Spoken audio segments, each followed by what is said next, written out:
It's okay, things happen, life അല്ലേ, മുന്നോട്ട് പോയേ പറ്റത്തുള്ളൂ. നമുക്ക് ആർക്കും പോയി ആത്മഹത്യ ചെയ്യാനൊന്നും പറ്റത്തൊന്നുമില്ലല്ലോ. We have to move on. അപ്പൊ അത് ചെയ്യുക. ആൻഡ് തെറ്റായിട്ടുള്ളൊരു ധാരണയാണ് എനിക്ക് ഇപ്പൊ ഉള്ള എൻ്റെ സൈക്യാട്രിസ്റ്റ് അല്ല, പക്ഷെ അതിന് മുന്നേ ഉണ്ടായിരുന്ന പുള്ളി എനിക്ക് പറഞ്ഞു തന്നൊരു കാര്യമുണ്ട്. ഇഫ് യു കനോട്ട്, എല്ലാവർക്കും ഉള്ളൊരു ചോദ്യമാണ്, how can you stop loving a person എന്നുള്ളത്. That's a big question, right? അത് എനിക്ക് കോൺസ്റ്റന്റ് ആയിട്ട് എനിക്ക് ഇൻസ്റ്റാഗ്രാമിൽ കുറേ പിള്ളേരുണ്ട്, കൊച്ചു പിള്ളേര് ഈ റിലേഷൻഷിപ്പിൽ പെട്ടിട്ട് നല്ല റിലേഷൻഷിപ്പിലായിട്ട് അവർക്ക് ബ്രേക്കപ്പ് ആയി കഴിഞ്ഞിട്ട് സഹിക്കാൻ പറ്റുന്നില്ല എന്ന് പറഞ്ഞ് വിളിക്കുന്ന പിള്ളേരുണ്ട്, കുറേ പേരുണ്ട്. അപ്പൊ ഇവരുടെ ഒക്കെ ഒരു മെയിൻ ചോദ്യമാണ്, how can we stop loving a person. അപ്പോൾ ഞാൻ പറയുന്നത് ശരിയാണോ എന്ന് എനിക്ക് അറിയത്തില്ല, പക്ഷെ എനിക്ക് പുള്ളി അന്ന് പറഞ്ഞു തന്നൊരു sentence, you don't have to stop loving a person, പിന്നെ you can still love that person and choose not to be with them. How? That's possible. How come? Yeah, that's possible. You can, ഇപ്പൊ നമ്മൾ അയാളെ വെറുക്കണം എന്ന് നിർബന്ധമൊന്നും ഇല്ലല്ലോ നമുക്ക്. പക്ഷെ അത് നമ്മളെ ഓൾ ദ മോർ പെയിനിലേക്ക് കൊണ്ടുപോവല്ലേ ചെയ്യണത്? ഇല്ല, അങ്ങനെയില്ല. അങ്ങനെ കാണേണ്ട ആവശ്യം എന്താ? അത് എനിക്ക് അഞ്ജുവിനെ ഭയങ്കര ഇഷ്ടമാണ്, പക്ഷെ അഞ്ജുവിന് എന്നെ ഇഷ്ടമല്ല. ഞാൻ എത്ര ഈ പറയുന്ന പോലെ ഞാൻ ടൈം ഇൻവെസ്റ്റ് ചെയ്തു, ഞാൻ ഇങ്ങനെ സ്ട്രോങ് ആയിട്ട് മൾട്ടിപ്പിൾ പല തവണയും നമ്മൾ തമ്മിലുള്ള ഒരു എന്തെങ്കിലുമൊക്കെ സ്പാർക്ക് വന്നാലും ഞാൻ വീണ്ടും വീണ്ടും ഇത് ചെയ്യാനായിട്ട് ട്രൈ ചെയ്തു. പലതവണയും ഞാൻ ഇതേപോലെ ഫെയിലിയർ ഫേസ് ചെയ്യാണ്. പക്ഷെ വീണ്ടും എന്റെ ഭാഗത്തുനിന്ന് ഒരു 100 ടൈംസ് ഒരു എഫേർട്ട് എടുത്തു കഴിഞ്ഞിട്ടും എനിക്കത് കിട്ടുന്നില്ല. പക്ഷെ എനിക്കത് പറ്റുന്നില്ല. എനിക്ക് അഞ്ജു ഇല്ലാണ്ട് എനിക്ക് ആ ഒരു സംഭവം ഒരു ഫ്രണ്ട് എന്നുള്ള രീതിയിലോ അല്ലെങ്കിൽ ഈ പറയുന്ന പോലെ റൊമാൻസോ റിലേഷൻഷിപ്പിൽ എന്തെങ്കിലും ആയിക്കോട്ടെ, എനിക്ക് ഇങ്ങനെ ഒരാളില്ലാണ്ട് എനിക്കത് മുന്നോട്ട് പോകാൻ പറ്റുന്നില്ല എന്നുള്ളൊരു ഫേസ് വരുമ്പോൾ എങ്ങനെ ഇപ്പൊ അഞ്ജു പറയണ പോലെ നമ്മളത് പ്രാക്ടിക്കലി അതെങ്ങനെ നമ്മുടെ മൈൻഡിന് നമ്മളത്. ഞാനിത് എളുപ്പമാണെന്ന് ഞാൻ പറയത്തില്ല, ഇത് ഭയങ്കര ടഫായിട്ടുള്ള ജേണി തന്നെയാണ്. People say divorce is easy, heart break കഴിഞ്ഞിട്ട് ഇങ്ങനെ മാറുന്ന ആൾക്കാരുണ്ട്. പക്ഷെ ഞാനൊന്നും അങ്ങനത്തെ ആൾക്കാരല്ല.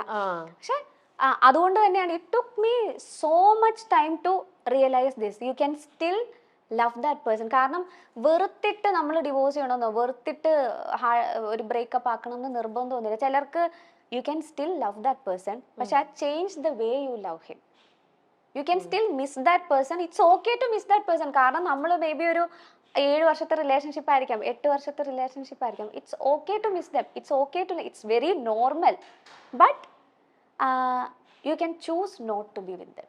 That's keeping a border. കാരണം നമുക്കറിയാം അത് നമുക്ക് ടോക്സിക് ആണ്, നമുക്കത് പ്രത്യേകിച്ച് വാല്യൂ അഡീഷൻ ഒന്നും തരുന്നില്ല, നമ്മുടെ ലൈഫിലേക്ക് ഒന്നും തരുന്നില്ല. സോ ഞാൻ ഇങ്ങനെ പറയുന്ന പിള്ളേരുടെ അടുത്തൊക്കെ ഞാൻ പറഞ്ഞ് മനസ്സിലാക്കാൻ ശ്രമിക്കാറുണ്ട്, എന്തിനാണ് വെറുത്തിട്ട് അടിയുണ്ടാക്കി പോരേണ്ട ആവശ്യമില്ല. മേ ബി ശരിയാണ്, ചിലർക്ക് ഇപ്പൊ ഒരു ഡൊമസ്റ്റിക് അബ്യൂസ് സഹിച്ച ഒരാൾക്ക് അല്ലെങ്കിൽ ഒരു സെക്ഷൽ അബ്യൂസ് ഒരു റിലേഷൻഷിപ്പിനകത്ത് നടന്ന ഒരാൾക്ക് you can still love that person എന്ന് പറഞ്ഞുകൊണ്ടിരിക്കാനൊന്നും പറ്റത്തില്ല. പക്ഷെ if you are still in love with that person, അങ്ങനെയാണ് ഈ വണ്ടി ഓടിക്കൊണ്ടിരിക്കുന്നതെങ്കിൽ change the way you love them. അത്രേ ചെയ്യാനുള്ളൂ അതിനകത്ത്. It takes time. കുറച്ചാൾ കഴിഞ്ഞ് കഴിയുമ്പോൾ നമുക്ക് തന്നെ മനസ്സിലാകും, നമ്മൾ തന്നെ വരയ്ക്കേണ്ട സാധനം ബോർഡറൊക്കെ വരയ്ക്കേണ്ടത് വരച്ച് നമ്മൾ മൂവ് ഓൺ ചെയ്യും. അങ്ങനെയാണെങ്കിൽ ഇപ്പം നമ്മൾ റിലേഷൻഷിപ്പിനെ കുറിച്ചല്ലേ പറയുന്നത്. ഇപ്പൊ ഈ അഞ്ജുവിന്റെ തന്നെ റിലേഷനിലാണെങ്കിലും അഞ്ജു ഇപ്പൊ ഇതുപോലെ പലതവണ ഇങ്ങനെ നിങ്ങൾ ഇതായിട്ടുണ്ടാവും, ഓക്കെ ഞാൻ ചാൻസ് കൊടുക്കാം, വീണ്ടും ഇങ്ങനെ ഇതായി. പക്ഷെ നമ്മൾ എല്ലാവരും അതേല്ലേ, നമ്മൾ ആരും ഫസ്റ്റ് ഇതിൽ തന്നെ നമ്മൾ എന്നെ കൊണ്ട് പറ്റില്ല എന്ന് പറഞ്ഞാൽ നമ്മൾ വിട്ടുപോരില്ല. നമ്മൾ ഈ പറയുന്ന പോലെ ജെന്യുവൻ ആയിട്ടുള്ള ഒരു സ്നേഹം നമ്മുടെ ഇടയിലുണ്ടെങ്കിൽ നമ്മൾ അവർ മൾട്ടിപ്പിൾ ചാൻസസ് നമ്മൾ കൊടുക്കും.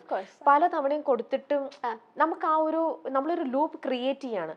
എഗെയിൻ എനിക്കിത് വർക്ക്ഔട്ട് ആവുന്നില്ല, ഓക്കെ ഈ ഇതെനിക്ക് ശരിയാവണില്ല എന്ന് നമുക്കൊരു പോയിന്റിൽ നമുക്ക് ആർക്കും നമ്മുടെ മൈൻഡ് അങ്ങനെ തോന്നും അല്ലേ?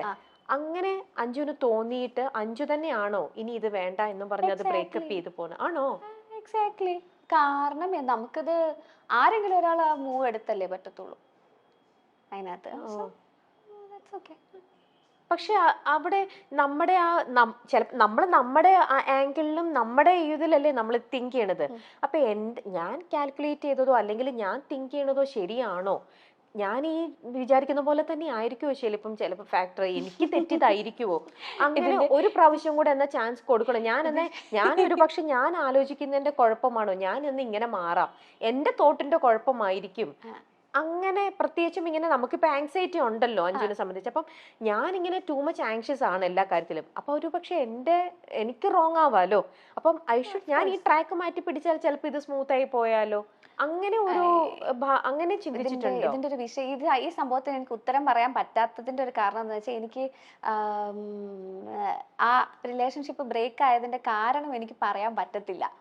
സോ അത് പറയാത്തോടത്തോളം കാലം ഞാൻ ഇതിന് പറയാൻ പറ്റുന്നില്ല, ആൻസർ ചെയ്യാൻ എനിക്ക് പറ്റത്തില്ല. ക്ലിയർ ആയി. ഓക്കെ, സാരില്ല, വിട്ടേക്കും. അപ്പൊ എന്തായാലും ആ ഒരു ഇതിൽ നിന്നും നമുക്ക് അല്ല, നമുക്ക് ഒരുപാട് വർഷത്തെ നമ്മുടെ ആ ഒരു ഇൻവെസ്റ്റ്മെന്റും നമ്മുടെ ഒരു ഇതല്ലേ. പക്ഷെ അതിൽ നിന്ന് അഞ്ജുവിനെ അപ്പൊ ഹെൽപ്പ് ചെയ്തത് അഞ്ജു തന്നെയാണോ, ഈ പറയുന്ന ഒരു ഡോക്ടറിനാണോ? ഇവരെല്ലാരും നമ്മളെ ഹെൽപ്പ് ചെയ്യാൻ നോക്കും. At the end of the day നമ്മൾ തന്നെ നമ്മളെ പൊക്കിക്കൊണ്ട് വന്നേ പറ്റത്തുള്ളൂ. No one can help us എന്താ പറയാ ബെറ്റർ ദാൻ അവർ സെൽഫ്. കാരണം ഇപ്പോ സിമ്പിൾ ആയിട്ട് ഞാനൊരു എക്സാമ്പിൾ പറയാം. നമ്മുടെ ഇപ്പൊ എന്നെ പാട്ട് പഠിപ്പിക്കുന്ന ബേണി ഇഗ്നേഷ്യസിലെ ബേണി സാറാ, ഹിന്ദുസ്ഥാനി പഠിപ്പിക്കുന്നത്. ബേണി സാറിന് എന്റെ പാട്ട് പഠിപ്പിക്കാനേ പറ്റത്തുള്ളൂ. പുള്ളി ക്ലാസ് എല്ലാ തിങ്കളാഴ്ചയാണ് എൻ്റെ ക്ലാസ്. തിങ്കളാഴ്ച രാവിലെ 10:30 സാർ എന്നെ പഠിപ്പിക്കുന്നു. സാറിനെ കുറെ ചൊട്ടഗായൽ പഠിപ്പിക്കുന്നു, കുറെ രാഗം പഠിപ്പിക്കുന്നു. ഇതെല്ലാം പുള്ളി പഠിപ്പിച്ചു. പക്ഷെ ഞാനത് പഠിക്കണ്ടേ? അത് ഞാൻ വിചാരിച്ചാലേ നടക്കത്തുള്ളൂ. പഠിക്കണോ? സെയിം തിങ് അപ്ലൈസ് വിത്ത് തെറപ്പി. നമ്മൾ വെറുതെ തെറപ്പിക്ക് പോയിരുന്ന അവര് തരുന്ന മരുന്ന് മാത്രം കഴിച്ചിട്ട് അവര് പറയുന്ന കാര്യങ്ങളൊന്നും ചെയ്യുന്നില്ല. നമ്മൾ പിന്നെയും ആ ഒരു ലൂപ്പിൽ തന്നെ കിടന്ന് കറങ്ങിക്കൊണ്ടിരിക്കുവാണ്. നമ്മൾ ബൗണ്ടറി വെക്കുന്നില്ല, അല്ലെങ്കിൽ നമ്മൾ ആ ഒരു ആ എൻവയോൺമെന്റിൽ തന്നെ നമ്മൾ ഇപ്പോഴും നിൽക്കുവാണെങ്കിൽ ഹൗ കം ഒരു വ്യത്യാസം ഉണ്ടാകും?